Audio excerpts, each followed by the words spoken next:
Hello, comrades, and welcome back to the Ushanka show. Today, as I promised, I would like to talk a little bit about Soviet school system. I attended Soviet school in Kiev, the capital of Ukraine, from 1978 till 1988, and I would like to repeat again. We're going to talk about Soviet schools in late 70s, early 80s, because right now in modern Russia and modern Ukraine, the whole system changed quite a bit. It's completely different. So we're talking about those days in 70s and 80s, how the schools were working in Soviet Union. First of all, the whole school project was total of 10 years. So here in the United States, it's like 12 years. In Soviet Union, it was 10 years. So for example, I started school in September of 1978 and I finished in May of 1988. So it was way more intense studying comparing with like what I see my kids do here in America, in Michigan. And every time my kids complain about school, all I need to remind them that your dad had to go to school on Saturday, and they right away like, oh, we're sorry. So yeah, that's true. We had to go to school 6 days a week, including Saturdays, and it sucked. And I remember being really upset because my parents will be at home on Saturday, so they had normal weekend, 5-day working week, and then home on Saturday, Sunday. And I had to go to school every Saturday, and that just didn't feel right or fair. All the schools that I attended in Kiev, and that's school number 69, school number 223, and school number 254. I went for 3 years in, and they call it middle school, like Sredняя школа. So it's actually, the name of it's middle school, but it includes all classes, all ages from first grade all the way to 10th grade. But the name was middle school. So I guess kindergarten considered like preschool, then they got middle school, and then education in the colleges or universities, it's called higher education, высшая школа. So I attended from first to third grade. I was in the middle school, Sredняя школа number 69 in Chokolovka. It's a region area in Kiev. Then my parents moved. We got a different apartment, which I will be talking about that later in a different show. So I moved, of course, with them, and from the 4th grade till the 8th, I was going to 223rd school. Then they built a brand new school right next to the old school, and they transferred me to the 254. So I went 8, 9, and 10th grade in the 3rd school. They were all the same kind of school-wise. It all was just the average school. It was no special. We used to have a little bit like math schools or music schools. That was just a regular school. So today I'm talking about generally about Soviet schools, and later I'm planning to do more videos about my personal experiences attending Soviet school. Fortunately, my mother kept all a lot of my papers and all other things that I had in school. So I have all that, and I will make videos like showing my day planners from Soviet schools and other things. I think they're gonna be pretty interesting to compare, like what the kids had to study then and what kids study now. So that's coming up. But first of all, as I mentioned, we didn't have like separate buildings. Like here they have, like in Michigan, they have a elementary school. It's a totally separate building. Then you have a middle school. Then you have high school. All my schools, it was just one building, a pretty large building because it was a big city. It's 2-story high or 3-story high. So my first school, number 69, was actually 3-story high, and the others were 2-story high. And the only difference was that the small kids, like from 1st to 3rd grade, they kept them like in a separate wing. and try to limit traffic so the older kids won't go in there. But otherwise, it's always was in the same building. We didn't have a separation between, like here, you got 3 different buildings for 3 schools. So from 1st to 3rd grade, we had 1 teacher, and she was covering all the subjects except physical education, физкультура.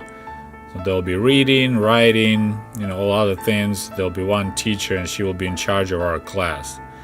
And then starting from the 4th grade, then you have to move from class to class. So you're gonna have a math teacher and physics teacher and languages teacher. And since I lived in Ukraine, I studied Ukrainian language and Ukrainian literature, as well as Russian language and Russian literature.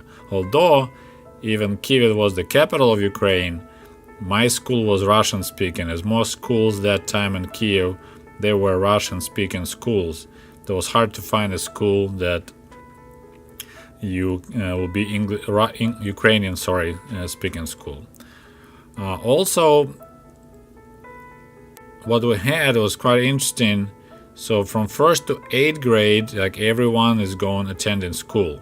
Then after 8th grade, a teacher will recommend to parents, based on performance of your kid, should he continue school and go to, like you call it here, high school, the 9th and the 10th grade, or should he leave the school and go to like trade schools or some kind of other skills, or just go to work. So usually we lost 50%. Like from my class, we lost 50% of the kids. So anyone who wasn't studying well, wasn't a good pupil, like grade-wise, they left. And then they combined several classes. So we had 4 classes, for example, and then 9th, 10th grade only had 2 classes of my level, because every class lost 50% of their kids for trade schools and other things. And I would like to repeat again, this is just a quick review of the Soviet schools. We'll get more into details later in next videos, but if you have any questions, please put it down below the video in the comments, so it will help me to prepare for my next videos on this topic of Soviet schools. Of course, this is Soviet Union, 70s, 80s, so there will be a lot of influence, like propaganda-wise. So we had these 3 interesting, I don't know how to call it on English, maybe titles. So every kid will become eventually Октябрёнок. So there's like almost like a kid-style communist party. So Октябрёнок is like a kid that belongs to October, and October is was the month when the Soviet Revolution happened. Soviet Socialist Revolution happened in October 7. So Октябрёнок will be like your first step, and they will give you this little metal badge in the shape of the star and a picture of Lenin when he was a kid. So you become Октябрёнок usually in the 1st grade. Then in the 3rd grade, you become a pioneer. It's interesting, this word actually was borrowed from English language, and we say pioneer, and it was a quite, I remember I was really proud to become a pioneer. It was quite a show, and now you start wearing this red tie, kind of like scarf, krasny galstuk around your neck, so you become a pioneer. Then around 8th or 9th grade, you become komsomolets, which is a young communist. And again, there'll be another little badge you wear on your school uniform. And I didn't really want to become a komsomolets, to become a member of Komsomol. Komsomol stands for Коммунистический союз молодежи, so it's like the Communist Union of Youth. But at that time, you better be a komsomolets if you would like to go to university or some kind of college. They were looking at it, so that's the reason I joined that organization, because I was planning to go to college. Our classrooms always had desks for 2 people, an old-fashioned desk. There was like one piece, the table itself and the chairs were attached. I didn't catch those, but I've seen them around. And it wasn't up to a pupil where you want to sit. Teacher will decide where the kid's gonna sit, and they will always make so there'll be a boy and a girl usually sitting at one desk. And later on, teacher will move people around, kids around, to kind of optimize the performance. And quite often the kids that will be like the worst in class, they will end up in the back of the class. And even that got a nickname, Kamchatka, which is far east of Soviet Union, the peninsula, which is the furthest out of there. So if you sit on the back school desk in the class, you call that you're on Kamchatka, and usually there'll be a place where the kids with poor grades end up sitting, so they kind of don't distract the main class. The dates of school start and finish were pretty rigid, pretty strict. So September 1st, except if it will be Sunday, then it'll move to Monday. That would be the day that everyone goes to school. And its official name, there was like a holiday called День знаний, the Day of Knowledge. So every kid in Soviet Union, of course, hated September 1st because that's when you go back to school. And by the end of May 31st, that'll be the last day of school. Another interesting detail about Soviet schools, starting from the 4th grade, we always had final tests, examining in the end of the year. So for example, in the 4th grade, we had math and I think Russian language. It was a long time ago, I don't remember. Definitely we had math. And if you failed that test, then you might try to retake it again in the end of summer. If you fail again, then you have to stay in the same, you don't move up to the next grade, you stay the same grade again. So that was quite stressful because, usually spring is kind of, you want to be outdoors and have fun, but we have to sit and study a lot, well, at least kids who wanted to get good grades. And with each year, it was getting more complicated. You had more subjects to study and had tests. And the way the tests were done, we had so-called bilety. So for example, a teacher will give you the list of 36 questions that are going to show up on test. And you study those, prepare, because most of it will be all written test, or you just need to walk towards the blackboard and answer your questions. And they'll have so-called tickets. So there'll be 36 these white cards that will have a question on it, laying on the table face down. And you walk towards the table, you pick one of those tickets, and there'll be maybe 2 questions, and you need to answer them by the blackboard, make drawing, or do some calculations. So that was a lot of stress. Every spring we had to prepare for the final test because you want to get a good grade. And another funny thing, one of the superstitious things we did, we would put 5 kopecks coin inside of your shoe. That was for the good luck to get a good grade on your finals. Now, as you probably know, I live for quite a while in America now, for almost 20 years. And so I can compare the education here in Michigan, like my kids go to local schools, with my education. And definitely we had way harder, way more homework, way more subject we studied. So we were, and I would say, like a sports term, Soviet system of education was a play up style. So it was kind of geared towards kids who were like smart. Like in America, it appears to me it's more like play down style education. So they try to have every kid to pull them up to the specific level, where in Soviet Union, teacher was mostly kind of working with a smarter group of kids, and the rest of the kids were just Kamchatka. They were just coming along for a ride, and just to make it to the 8th grade, and then they go and work at the factories. So that was kind of what looks to me. We had way more intense studying. It was normal thing to spend at least 2 to 3 hours every day in the evening do your homework. So it was a lot of homeworks. And teacher of math will give you homework, then teacher of physics, then you have to write something for Russian literature, then you have some Russian language. So we had a lot of homework. There was a lot to study and prepare for next class next day. So I think Soviet system of education was tougher, and I want to say better, because you get way more knowledge in Soviet schools than I look here what my kids go in American schools.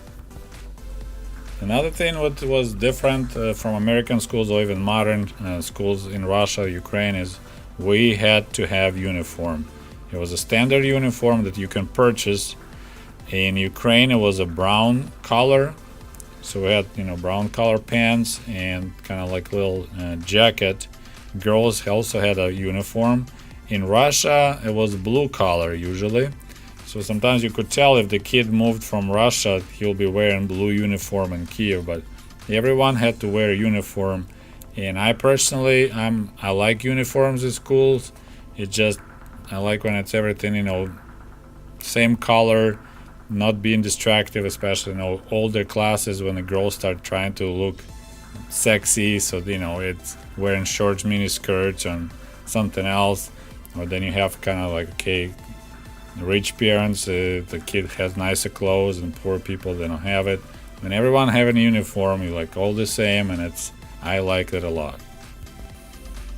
If I remember correctly, classes would start at 8:30 a.m. They were for 45 minutes. Then between classes we had 15 minutes breaks, so-called peremenka.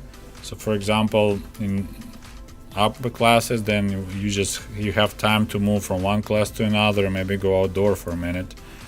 And initial classes like first, second, third grade, we had maybe like 4 lessons a day. Then it was going busier, and we had 5 and 6 lessons a day. So we would stay in school all the way to 2 p.m. or 3 p.m. So we had long days. There were cafeterias in every school, and some kids would go there and buy food. Food was pretty cheap because it was government was sponsoring it. And at 11 a.m. we'll all have to go there, and it was a free milk. It was boiled milk, which was disgusting, and it's one of the things I hated a lot, is like making myself drink this boiled milk. But that was supposedly considered to be a healthy thing to do, so that's what we did. So similar like here in America, we'll have 4 quarters in the school year. So we'll have a fall break, then we'll have a New Year break, though like about a week. Then spring break, and of course long 3 months summer break. Another interesting thing, each kid had so-called tabel, and I'm not sure how to translate it to English, but it looks like this. This is tabel. So it had a list of subjects that kids usually study, and a teacher will give you final grades for each quarter, which will be in your tabel. You take home, and your parents need to sign for it. And so you get 4 grades for each subject you study, and then you get a final grade.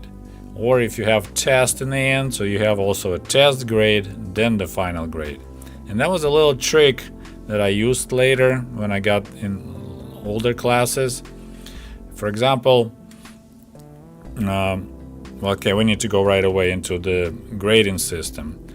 So if you, for example, had like 4, 4, 4, 1, 5, which is excellent. 4 is good. That's our grading system. And then you manage to get 5 on your final test. The final grade will be also 5, excellent. So I will pick the shortest quarter, study really hard, get my excellent grade. Then I study really hard for the test, get my excellent grade. And the rest of the grades will be good. But because I have 1 excellent grade in a quarter and 1 excellent grade for the final test, my total score for the year will be excellent. So that was my little trick. It was a little way of cutting corners. So grading, that was a pretty basic 5-point system, but it actually was 4-point system because I'll explain in a second. So the top grade was 5, which called excellent, отлично. And of course, the people who were getting all 5s, they were called accordingly отличник, which means excellenter. Then 4 is a step down. It's good, хорошо. And if you get 4s, you're хорошист. And I was in school, usually I had 4s and 5s. Then 3 is удовлетворительно, which means like satisfactory, so sat. So you didn't impress anyone, but you had enough knowledge to pass. So it's 3. Then 2 is fail. Двойка. 2 was a failure, that means you didn't score. And there was only one teacher who was mean enough to give you 1. But otherwise there wasn't used at all. So 5 is excellent, 4 is good, 3 is satisfactory, and 2 is you failed. It's unsatisfactory, official term was. And of course, if you're really getting bad grades in school, that's how you will be called двоечник, which is the one who gets only 2s. There were some awards for getting good grades. I have 2 of those. In my 1st and 3rd grade, I had all 5s, so my all grades were excellent. And you get this special little gramota, like on this picture. So that's if you get all the excellent grades, then you got that little award from your school. Also, if after you finish high school, you could get a medal. If you had all 5s, all excellent scores for every subject, you'll get a golden medal, so you're an excellent pupil. It was really hard to get, because I said, Soviet schools were very hard. It's play-up system, and we had only one kid out of like 25 or 30 kids who finished high school together that managed to get a golden medal, золотая медаль. If you have, I think, 1 or 2, 4, which is good, then you can get silver medal. So that's the awards you can get for being a good teacher. Good pupil. Another interesting thing about Soviet schools, it's our parent-teacher conferences, which were called родительское собрание, which you translate as parents' gatherings. The main difference, what I see, and I think it's changed also, I would say, unfortunately, when we have a parents-teacher conference in Soviet school, a teacher, they'll schedule it so all parents gather together in one room, in that classroom. So not like here, it's like face-to-face, so no one else can hear how your kid is doing. No, every parent will be in the room, and a teacher will start pointing. It's like, okay, your kid is doing great, but he needs to improve on this. Your kid is really bad, he's not. So parents will be super embarrassed because, in the front, the whole class of the rest of the parents will be told that your kid is poor performer. And so that was a great tool for parents to get involved with your kid performance in school, because you don't want to be embarrassed during this parents conference. And I remember it was interesting because my mother was complaining that she always liked to go to my when I was in school, to my parents conferences, because they always was saying good stuff, how good I was as a pupil.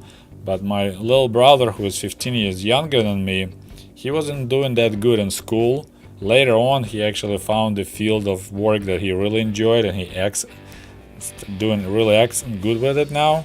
But at school, he was really getting poor scores, just 3s and 2s. So my mom said, I was always going like on parade to your teacher parent conference.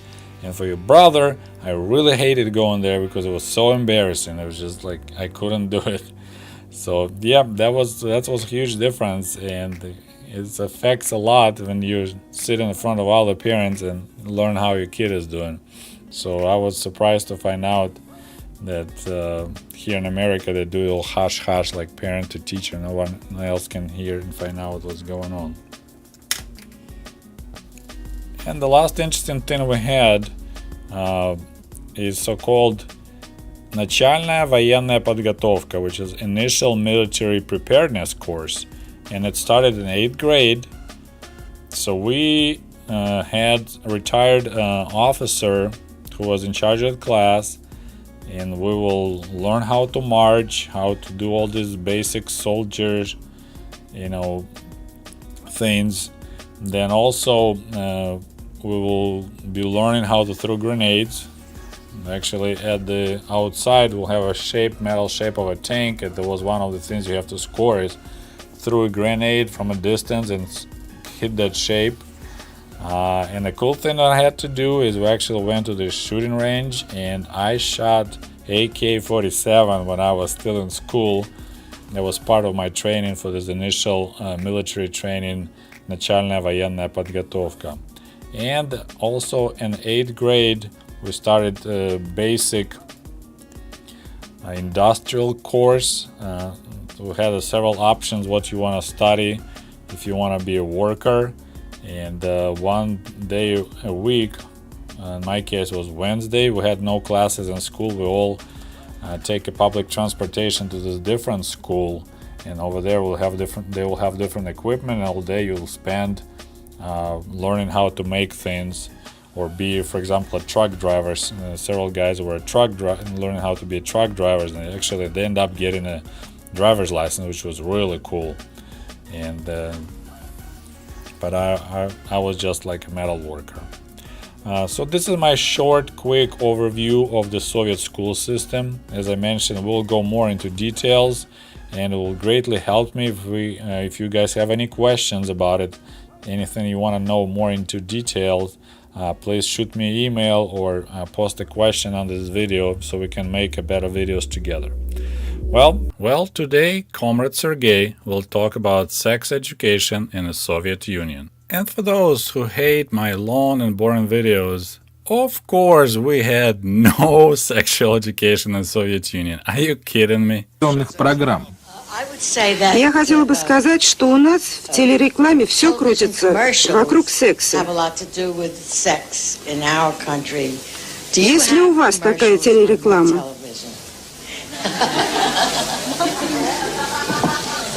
Но секса у нас нет, и мы категорически против этого. Секс у нас есть, у нас нет рекламы.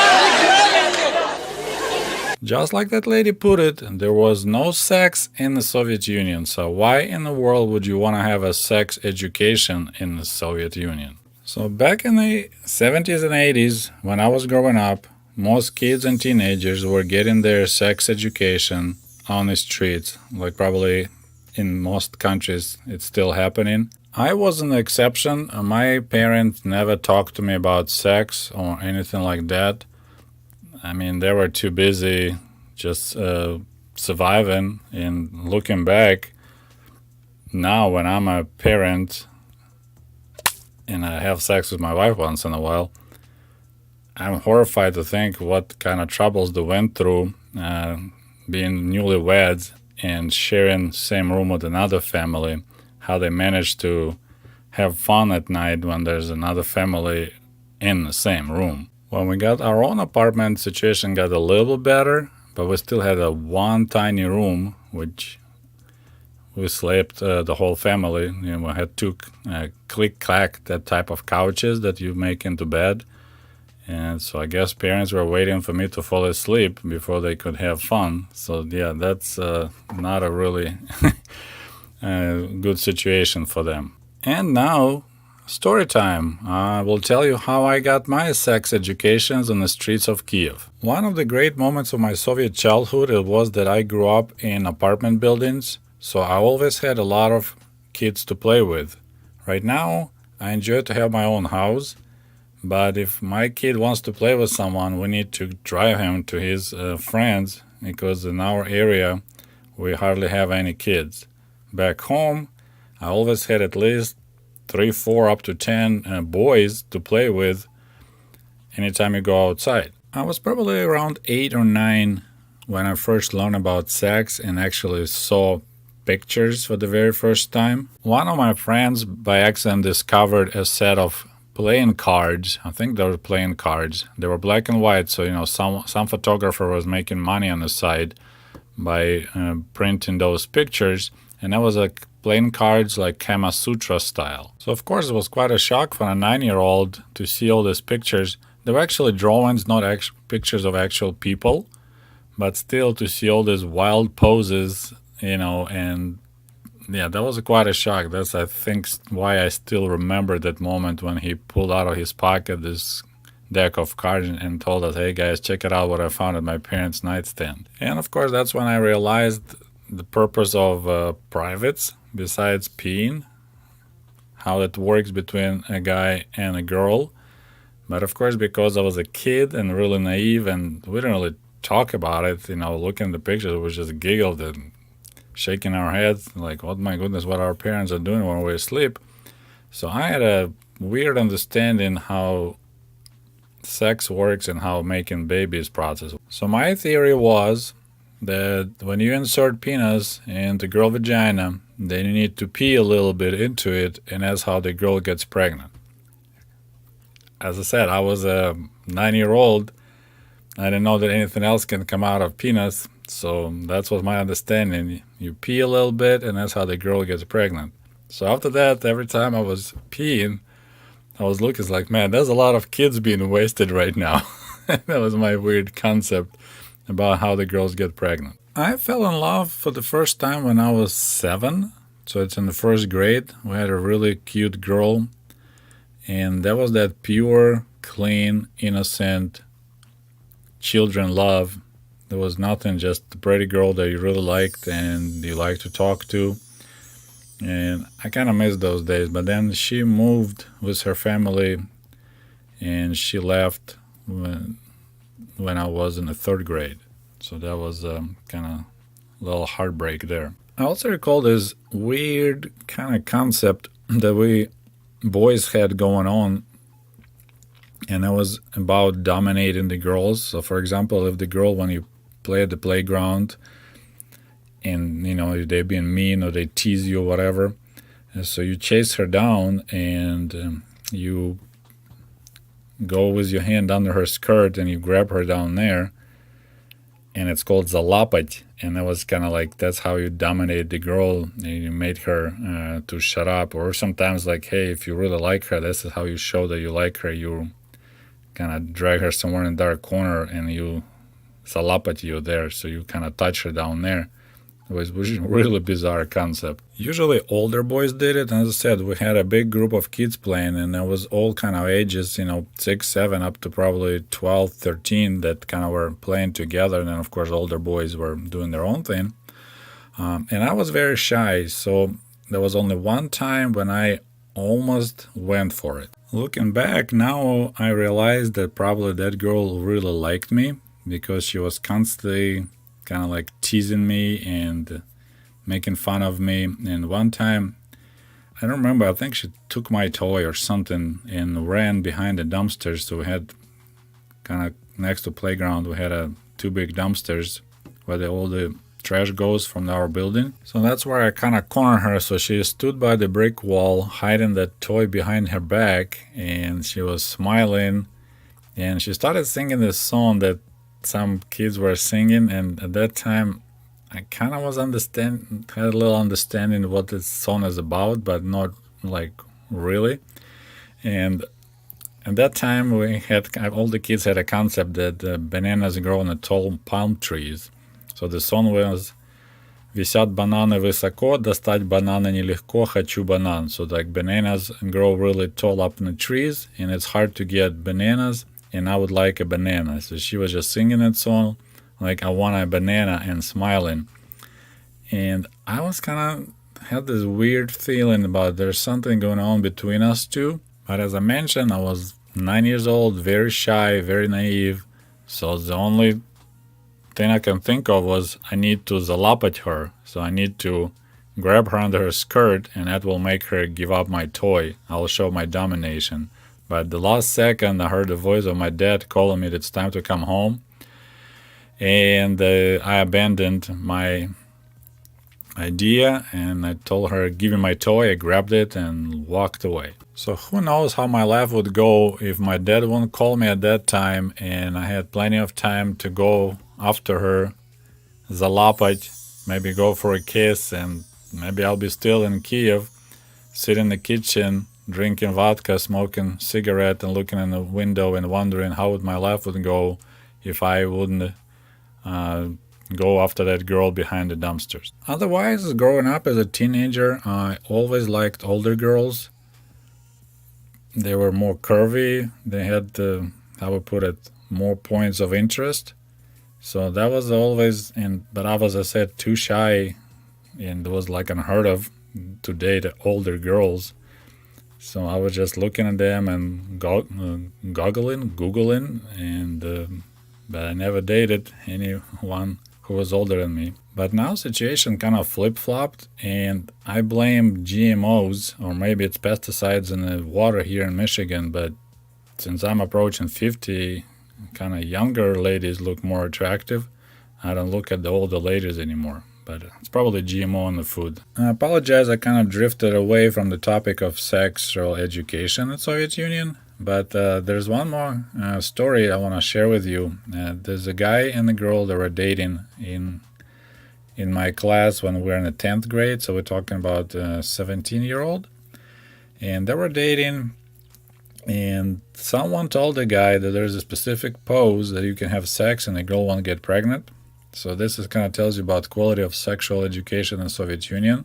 So he was so excited that they don't have to use condoms anymore because there's a specific pose that girls don't get pregnant. And most guys, they don't like using condoms. We always had the saying that having sex wearing a condom is like trying to sniff flowers, smell flowers while you're wearing a gas mask, or trying to take a shower wearing a tuxedo. You're still doing it, but it's not that great feeling. So anyway, that girl got pregnant. They had a kid, and they ended up getting married. So that was his sexual education. He learned that his lesson was not the right lesson. Well, I hope you enjoyed this video and learned something new. I am positive that YouTube gonna shut down monetization for this video right away, but hey, we needed to cover this topic, so I always appreciate your support and your likes and you sharing with your friends. We'll talk to you soon. Several people asked me about political education in the Soviet Union, like, did we have to study in schools works of Lenin? I wanted to say Stalin, but of course, after Khrushchev, we didn't study any works of Stalin, but like Lenin, Engels, or Marx. We didn't have anything like it in schools. I mean, some people had to study works of Lenin and other authors in college if they wanted to be a teacher, for example, of history or something like that.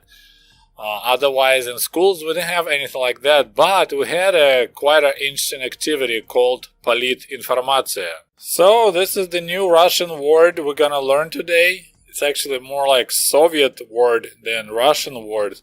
Politinformatsiya, which is a short form of the two words политическая информация, political information. Just like in English, when people say, for example, special operations, but quite often we say special ops.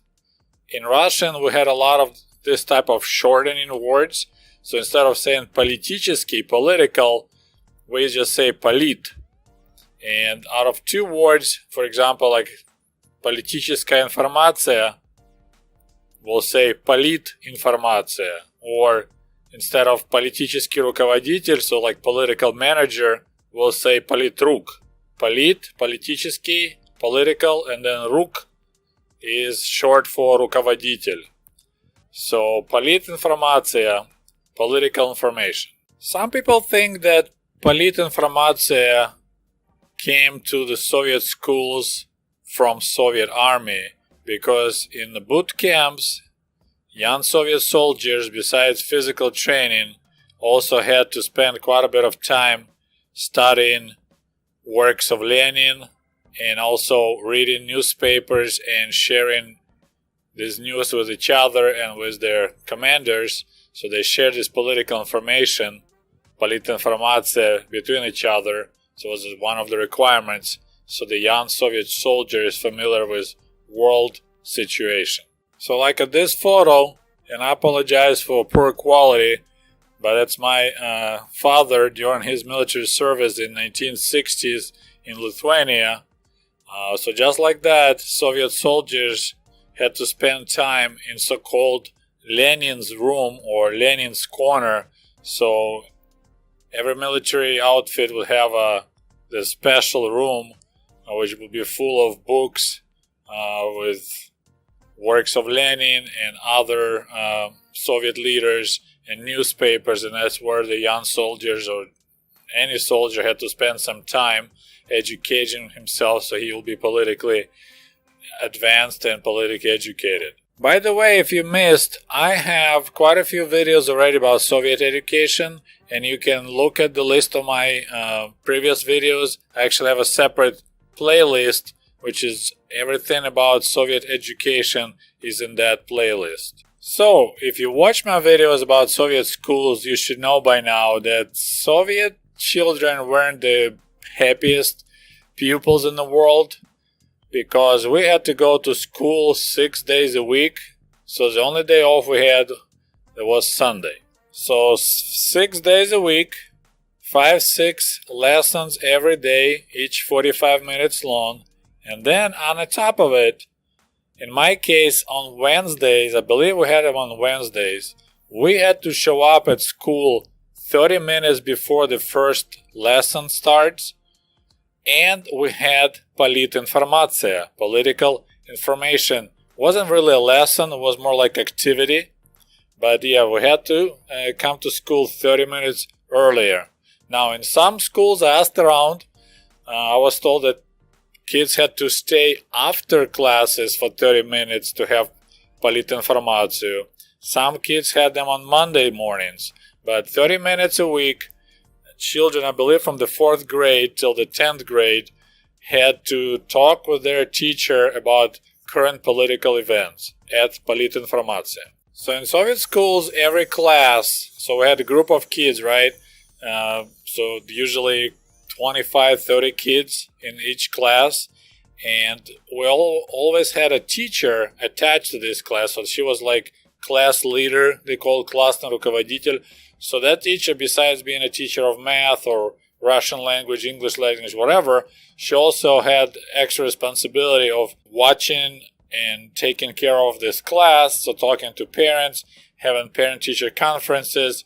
So that was the teacher's job, also to show up 30 minutes prior and run this politinformatsiya activity. This activity wasn't graded, so you didn't get any grades, but if you didn't show up or you weren't prepared, then you'll get a poor grade for your so-called attitude, or trying to translate correctly, поведение. So once a week on a Saturday, besides your grades for your math, chemistry, whatever subjects you had, you also get this attitude. It'll be that you were excellent, good, or not good. It's how you behaved in class. So if you're late for the politinformatsiya, you're not prepared for it, teacher will write the comments in your dnevnik, in your school notebook, that you didn't show up for politinformatsiya, you weren't prepared, and it will drop your grade for your attitude. Actually, I stay corrected. I thought about it for a second. So that will be probably a proper translation of поведение. It'll be like behavior. So you'll have your behavior in class, in school, graded once a week. So the whole idea of politinformatsiya was that kids share some news they read in the newspapers. I don't think we were supposed to use something from TV news. Usually it's supposed to be something you read in a newspaper. Now, as a children, we had several children's style, I would say, newspapers. One was called Pionierskaya Pravda, so it's like Pioneer Truth. Soviet Union, we loved to call our newspapers truths. So we had Pioneer Truth, we had Komsomol Truth, and then of course there were regular newspapers. So you're supposed to read a newspaper, maybe cut an article and bring with you to the political information activity, and then the teacher will pretty much ask several pupils, or every pupil in class, what did you learn? What kind of news do you want to share with us? So for me personally, I was always a nerd. I mean, I used to be cute nerd. I'm a sexy nerd now. Just kidding. But since I like to read, I read all the newspapers, so I was quite familiar with political news. And I think I already mentioned my grandpa, late grandpa Sergey, he was always considering me to be a super smart kid, and he said, "You're so smart, you should replace Brezhnev when Brezhnev will get too old." So he actually drilled me while that was during summer break in the village.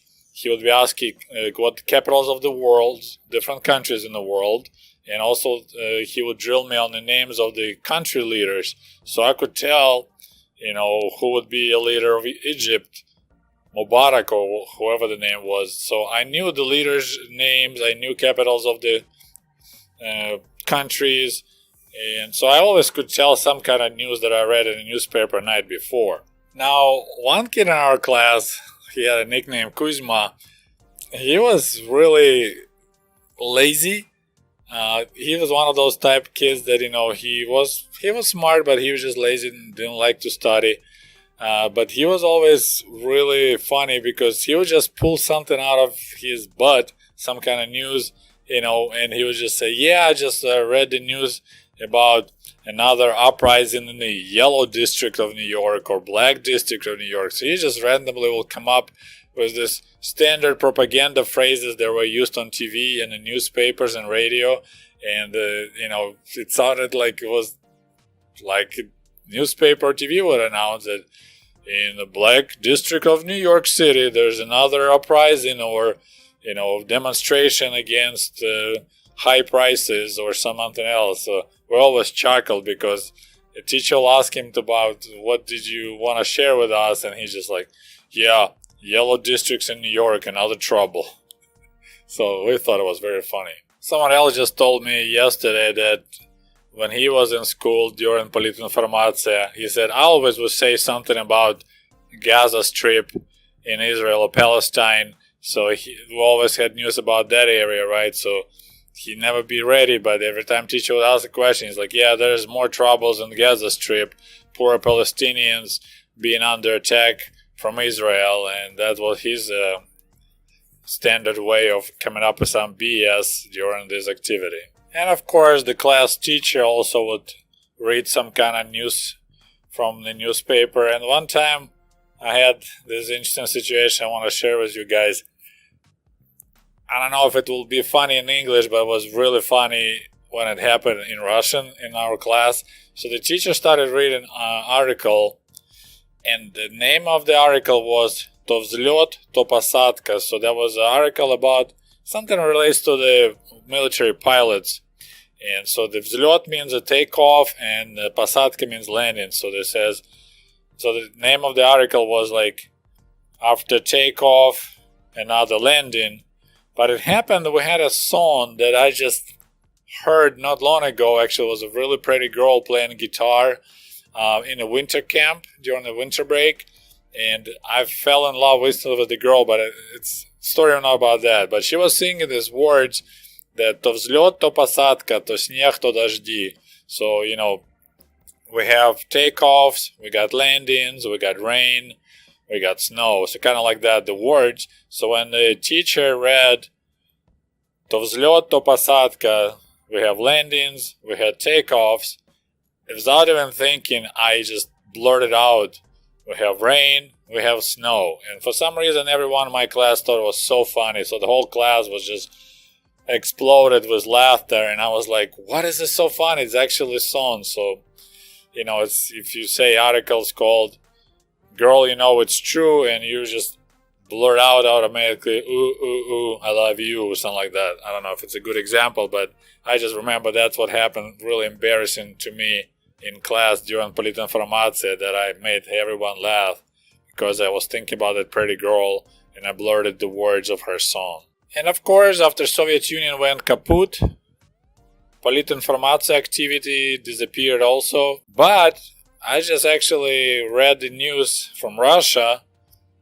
There is some talk, actually, the main Russian party, and it's a governing party called Единая Россия, the United Russia, they started pushing this idea, so maybe it's a good thing to bring Politinformatsiya back to Russian schools, because students get their news and information from all kind of sources, internet, whatever. So we need to bring Politinformatsiya back so they will get the right kind of information. So I found it really, really interesting. So besides Politinformatsiya, and I said it's not really was a class, it was more like activity.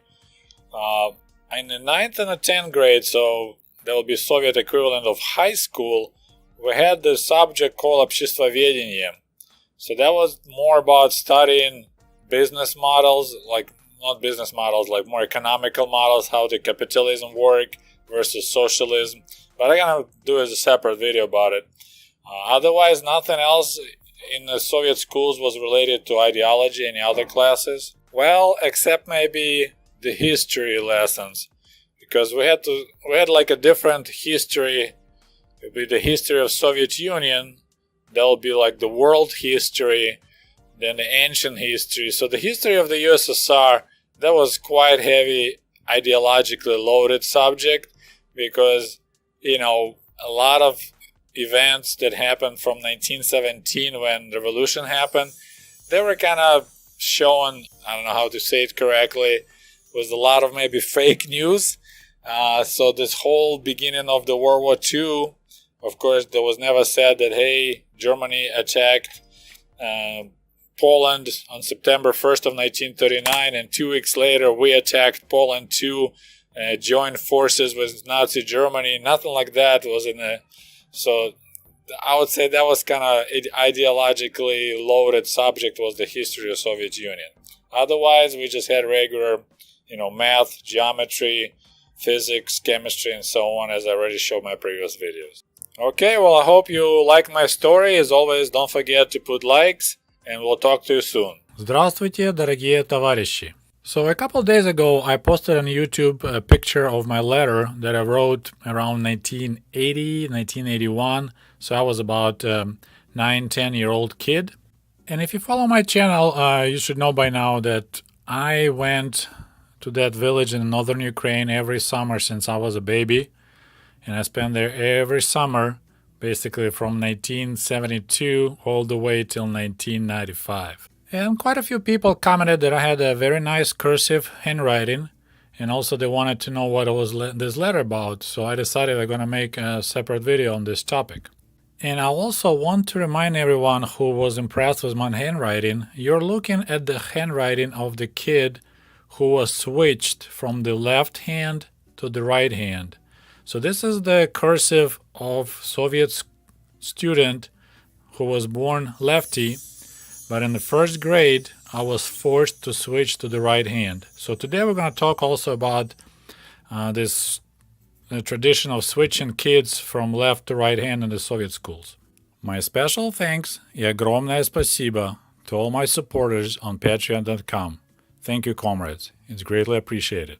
But first of all, I would like to make a public announcement that I personally have no clue how switching from left to right hand affects children's brain. I'm not specialist, I'm just a victim. It worked out just fine for me. I'm actually happy that I was switched from left to right hand, because I actually can write with both hands. I can draw with both hands, and it's really helpful. So in the Soviet Union, kids learned cursive writing from the very first grade, so at the age of 7. And I believe I already showed I still got that notepad that I was learning how to write cursive. And it's kind of strange because I recall using ink pen, but looking at my notebook, it all looks like it's a ball pen. But this is the kid who was lefty, and I was forced to switch to right hand. And it's already looks pretty decent handwriting here. So my teacher actually asked my parents to help with switching. I think I mentioned that many times. So my mother was sitting by me every time I was doing homework with a ruler. We had these small wooden rulers. And every time I tried to switch a pen to left hand, she'll give me a gentle smack. So I switch back to the right hand. When I researched this topic, because I'm not the only one who was lefty switched to right, there's a lot of people mentioned that teachers actually are doing the same. They use the ruler, walk alone, and smacking children's hands, the one that switched to the left hand. I don't recall that. I don't think it was happening in my school, but of course maybe early in 50s or 60s in the village schools, those teachers were way more stricter, especially when you use ink pen. You can smudge everything right away that you write, because we write from left to right, so it's kind of natural way to write with the right hand. And it looks like switching from left to right was going on in Soviet schools all the way till 1986, but then I guess they did some psychological studies and they found out that it really not a good idea. A lot of kids became depressed. They didn't feel like they are normal. Their grades fell, stuff like that. So in 1986, they canceled this practice of switching from left to right. Personally, I don't think it affected me any other way besides, it's just more convenient to be able to write with the right hand. In fact, it looks really odd to me to see people who write with the left hand because they keep the pen in such an awkward angle. And it's the first time I noticed a lot of people writing this way is in America when I came in 1995, because my generation and prior generations in the Soviet Union, everyone was switched. So when I see like Obama was famous, signing executive orders with his whole hand crooked, I was like, oh my goodness, that poor bastard. In the same time, I'm still doing a lot of things with my left hand. Like I can't throw ball or rocks really well with my right hand. I do everything with my left. My left hand is way stronger. Like I use hammer with my left hand. So my left arm, my left side is more like dominant still. But I write with the right hand. But I can switch to left hand when it's convenient. For example, if I hold the clipboard, I find it more convenient to write with my left hand while I'm holding clipboard with my right. It's just weird. So I'm switching back and forth quite easily.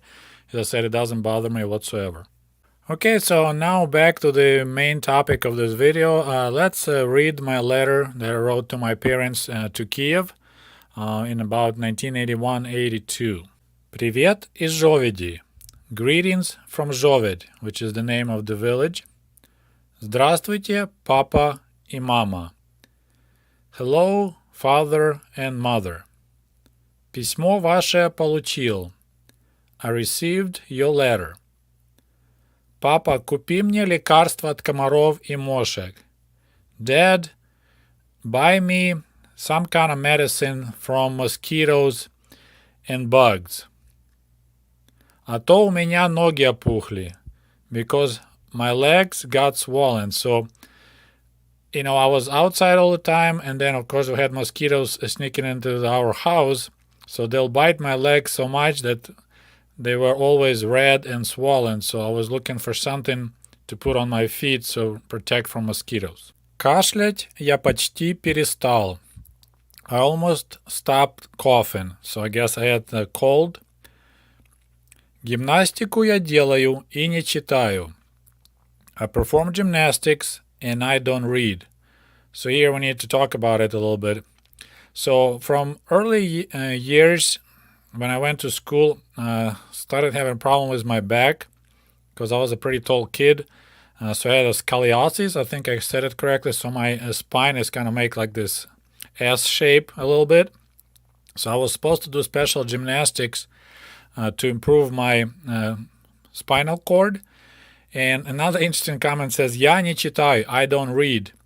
Because my eyesight started dropping drastically when I went to school, it's pretty much my mom said I need to minimize my reading so I don't make my eyesight worse. So this is why I report to her that I don't read. Usually, you force kids to read. In this case, my parents were watching because I love to read. So they were trying to minimize my reading so I can protect my eyesight. Погода сейчас отличная, а раньше шли дожди. In the word раньше, you see I underscore the letter sh, because when you write in cursive, letters T and sh, te и sh, they look really similar. So if you want to kind of make sure that people understand correctly, you underscore on the bottom if it's a letter sh, or you underscore on the top if it's a letter t. So here I'm saying that the weather right now is great, but before it was raining. And this is my recollection of summers in the northern Ukraine. That was pretty miserable. We had a lot of rain, a lot of cold weather, not much sun, and now it's totally changed. I mean, I go to visit my mom, and it's very hot and very dry all summer long. Ракету мы с Димкой отремонтировали, но она течет. There's another interesting sentence. So my grandparents used to take piglets to the market to sell. So we had this wooden box that they used to transport piglets. And when they didn't need it anymore, they allowed me to use it for my like a little shelter or like little house. So I called it raketa, so I pretended like it's a spaceship and I'm flying. So I had a little door, you crawl inside. And so that's what I'm talking about, raketa, rocket. And Dimka is a friend of mine that we spend every summer together. He also came from town. So my mother, as well as his mother, they left the village, moved to towns, and then we came to stay with grandparents every summer. So I was telling them that we fixed up our rocket, but it still has some problems with water while it's raining, so it's still leaking. Гуляем мы на пашне, точнее на вербах.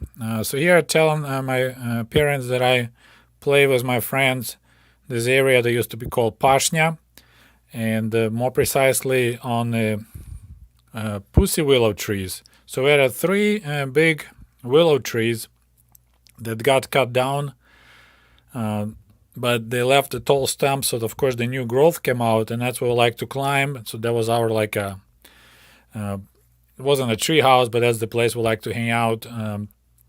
So that's why I'm talking that we play on the willow trees. 11 числа мы пойдем в лес с дроздихой.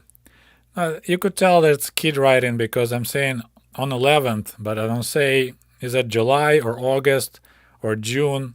So I would assume it's probably July. So we were planning to go, so my grandma, I guess, me, and the lady named Drazdicha. So that was kind of like a friends of my grandparents. And the lady, everyone had a nickname based on their last name, I think. Their last name was Drozd, so she was female, so she was Drazdicha. So we probably were planning to go to the forest to pick some wild berries or wild strawberries or wild blueberries. Торф, наверное, не удастся копать. This is very interesting. So here I'm saying that we probably won't be able to dig for peat, P-E-A-T.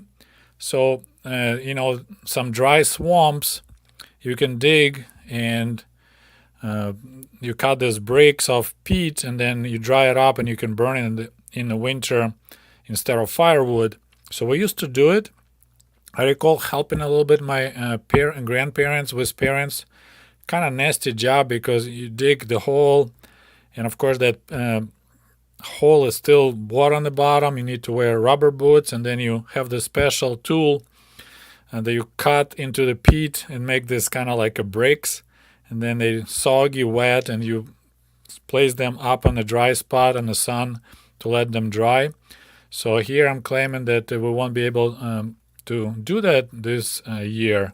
And it's interesting, I also misspelled the word не удастся. Really bad. So here I explain why we can't dig for peat. Все лавы позаплывали водой, и люди позанимали места. So I guess that hole that you dig for peat called lava. So when it was raining, I guess it's flooded all these holes. So лавы позаплывали водой. So all lavas got flooded and people took the best spots. So I guess you need to get permission from a collective farm to dig for peat, and then people went before us and they took all the best spots, so we won't be able to do anything for the peat for the winter. Кушаю хорошо. Дед и бабушка чувствуют себя хорошо. So I eat good, I eat well. And grandpa and grandma feel themselves well too. Отдыхаю хорошо, но бывает и нет, потому что много этих полосатиков, колорадов. I'm having a good time, I rest well, but sometimes I don't rest well because there's a lot of these полосатики. So I call Colorado potato bugs, we call them Koloradski жук. So these potato bugs, they're stripy, so I call them stripers, I guess, полосатики. And if you maybe remember my stories, Grandpa used to pay me, if I filled the mayo glass jar full of those bugs, he gave me 10 kopecks. And that's it'll take you a good hour, maybe 2, to fill that jar. So that's what I'm saying. Sometimes I don't rest well because I have to work, spend a lot of time in the garden picking up those bugs so I can make some money. And help, of course, grandparents to protect their potato plants. Сейчас очень тепло, можно загорать. Right now it's very warm and you can get some tan. So once again, it was not that warm back in the day in northern Ukraine. It was hard to get decent sunshine and warm weather. It's changed a lot since then. Писать больше нечего. I have nothing to write about. До свидания. Goodbye. Жду ответа. Waiting for your reply. Sergey.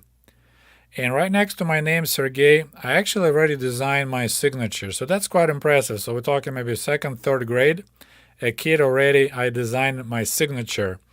PSN, so that's my initials for my last name, my first name, and my paternal name. And on the back of that letter, I drew a little picture using same red ball pen. So you have a mail truck, says Почта, driving, and the sign says Kiev. And on the top there's 2 birds. Actually, I was very proud I came up with this design, how it's easy to draw flying birds. So I got 2 of those. And below, there's that Colorado potato bug, which I wrote Palasatic, the striper. That was the biggest problem for any villagers in Ukraine and Belarus and Russia. Those potato bugs they could destroy the whole crop because this adult bugs not that bad, but when they lay eggs and the young bugs come out and they look different, they're like orange or red color, nasty looking things, and those are so hungry they can eat up the plant, or you have just sticks left. Every leaves will be gone, of course, then you have small potatoes. So they were always a real nightmare to fight the potato bugs. Well, comrades, it's all I got for you today. Please don't forget to like this video, share with your friends, and we'll talk to you soon. Здравствуйте, дорогие товарищи! В эфире снова программа Ushanka Show. Всем привет! Усаживайтесь поудобнее. Сегодня интересная история. Вы смотрите программу Ushanka Show! Just a friendly reminder that my book American Diaries is available on Amazon.com, or shoot me an email if you would like to have a signed copy. Thank you. So today we're going to talk about НВП, начальная военная подготовка. It can be translated as initial military preparedness. That's direct translation, but it would be like initial military training. But before we can talk about НВП, we need to have a little refresher about the Soviet schools. We didn't really have things like here in America, you have a middle school, high school, and it's quite often separate buildings. Usually, at least in the Soviet cities, school will be one single building, and younger classes, like from 1st to 3rd class, will be like in a separate wing.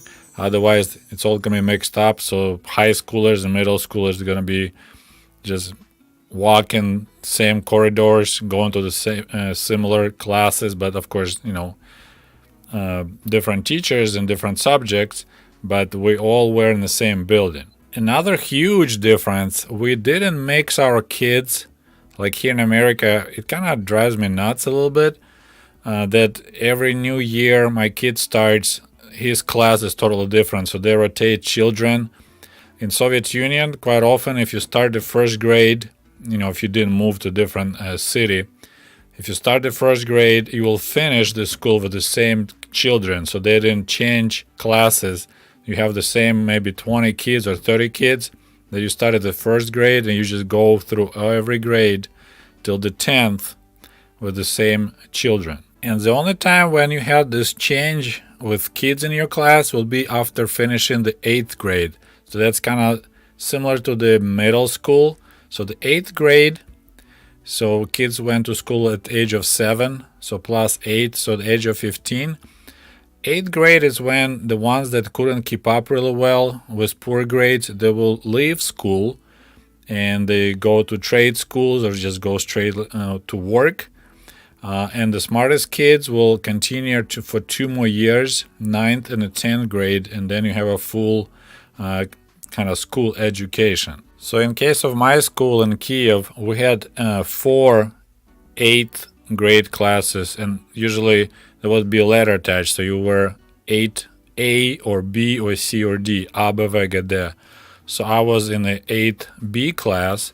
And then after kids left, and it's pretty much teacher would recommend to parents like, hey, your kid is not smart enough pretty much to continue education. He probably should go and join trade school.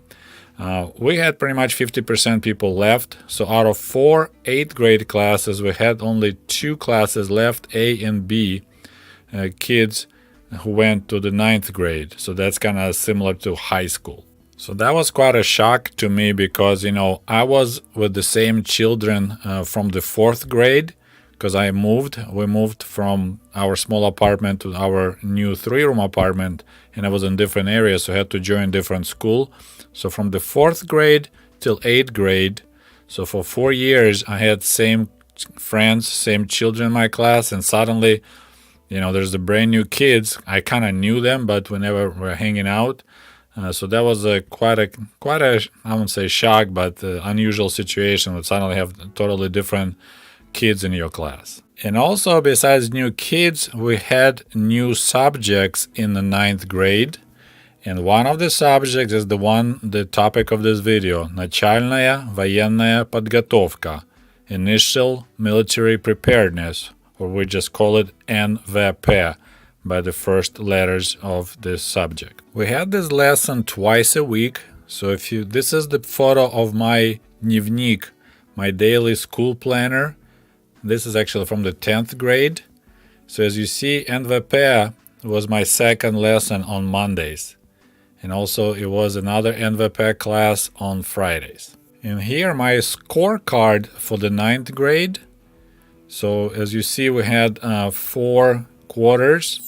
And I circled in red, Начальная военная подготовка, initial military training. So that was actually already pre-printed in the scorecards. And I scored quite poorly.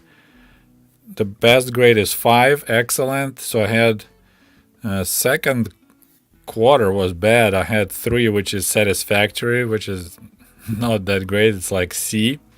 But we had the teacher who was quite horrible. I didn't like him, and quite often teacher affects how your attitude towards the school, right, or towards the class. NVP was quite different from any other class we had. We even had to have a different uniform. In Soviet schools, we always had to wear uniforms. But in case of military training, my parents had to buy me this khaki color dress shirt, which you could buy it's like a military surplus stores, they call them. So everyone had to wear that khaki color shirt and a tie. So that was first thing that was different. It's actually interesting because after I finished high school, my mother made me sleeveless button shirt out of that military shirt. So I had this NVP beater, I guess you can call it like here in America, they call sleeveless shirts wife beaters. I had this cool NVP beater that I liked a lot, and I wore it all the time. There's quite a few pictures of me that I'm sporting that cool looking shirt. Besides uniform, we also had a different kind of teachers. We actually had a retired military officer who was our teacher, and he had a different name, so we didn't call him a teacher. He was called военный руководитель.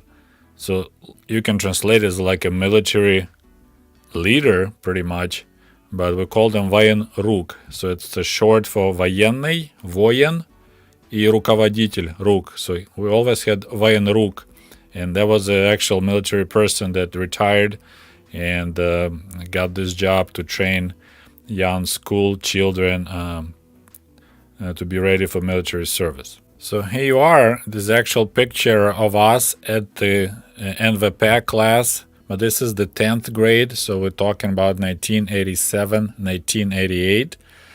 This is our военрук.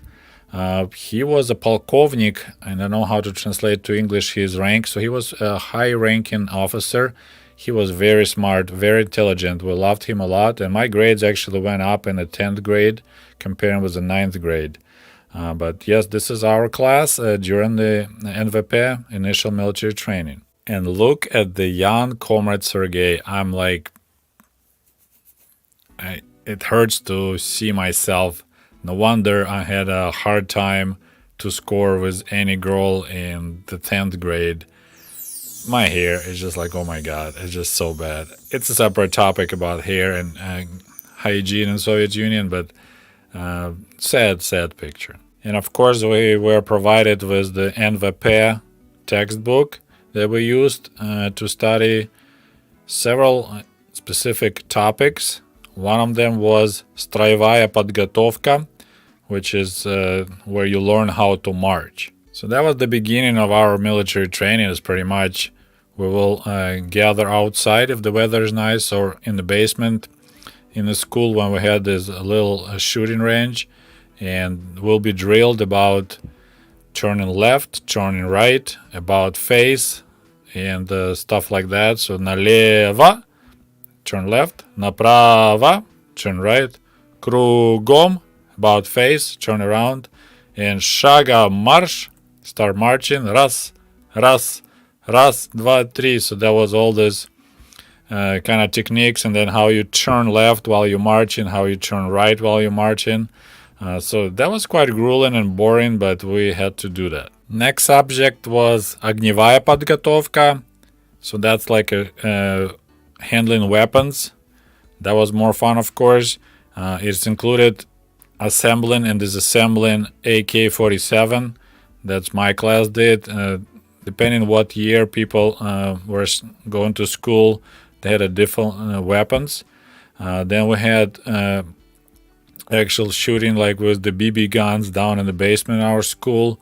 And as a grand finale in the 10th grade, in the end of school, we actually had a field trip to the local military base on the outskirts of Kiev, and everyone had to shoot AK-47.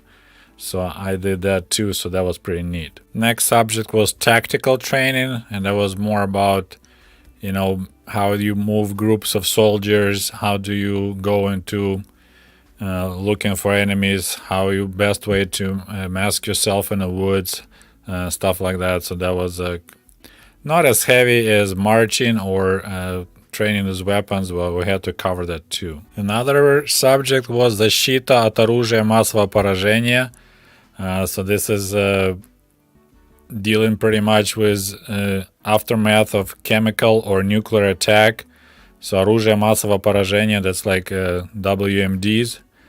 And so we were learning how to put the gas mask properly, how to operate Geiger meter, then discussing the distances if the nuclear bomb explodes, where's impact zones and how to behave when you see the flash.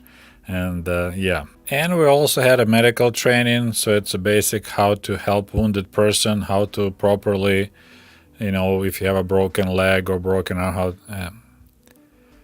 apply tourniquet, how to fix the arm so it doesn't move. So this kind of basic medical training, we went through that too, how to apply bandages and stuff. One of the interesting outdoor exercises we had to do was throwing grenades. So we actually had this metal construction that if you look at it, it looks like a shape of a tank. It's pretty much, like you look tank coming your way. So it's pretty much, you see the kind of shapes of the tracks and then the square on the top is the turret. But it was just just a shape. So your job was to be in a foxhole on a specific set distance, and you need to throw the grenade, that aluminum dummy grenade, and you need to hit, like in the football they kick the ball and it needs to go between those two poles. Your grenade should go through the shape so you hit the tank. And in my class, one guy was so good, like he could throw a grenade from a far away and always score. He actually was sent to the all city competition for the best grenade throwers. I'm not sure if he took any medals from there, but yeah, he was really good. And we also had a grenade, dummy grenades to inspect, like our Vajenruk military leader will show you how, pull the pin, squeeze, hold that shebang before you toss the real grenade. And actually I found out there were quite several cases when somehow by mistake they had a live grenade in the box. So this guy, Yuri Leonov, who was a Vajenruk in one of the schools, was explaining kids how the Soviet grenade, anti-personnel grenade works, called F1.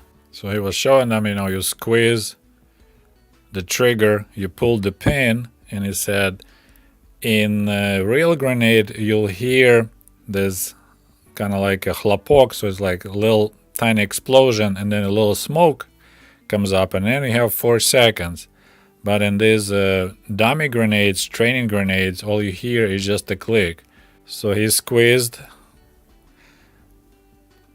the grenade, pulled the pin, and suddenly he heard this little tiny clap sound and the smoke, and he realized somehow the real grenade got mixed up with the dummy grenades.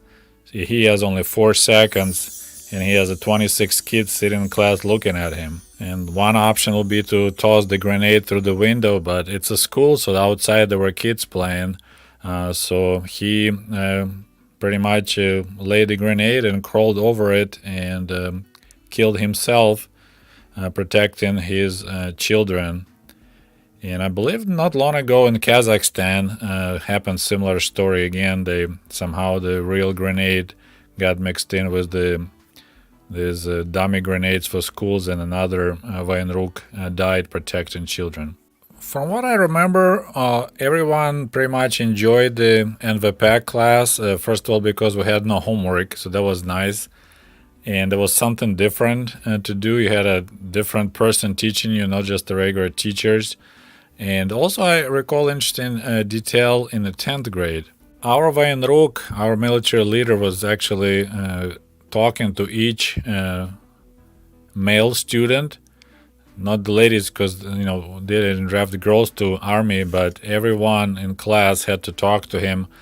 And that's pretty much he was asking, like, is any like Navy or aviation, anything of your interest, if you get drafted into army, which direction would you like to go? And I remember at that time, for some reason, I wanted to join Navy so bad. I had this kind of romantic picture in my brain about, being on some ship out in the ocean or the Mediterranean Sea and watch sunrises and sunsets. And also I'd like to mention, even those kids that left school after the 8th grade, they still had their military training if they joined trade school. So in ПТУ, профессиональное техническое училище, so that will be like trade school when you learn to be metal worker or whatever. They also had classes of NVP, so they also were getting ready for the military service. And of course, if you just went to work, that's the only way you would skip those classes, and then you just get drafted when you turn 18. Okay guys, well I hope you enjoyed this video and maybe learned something new about life in the Soviet Union. As always, I'll appreciate if you like this video, share with your friends, and I'm always interested to read your comments. We'll talk to you soon. До свидания. Goodbye.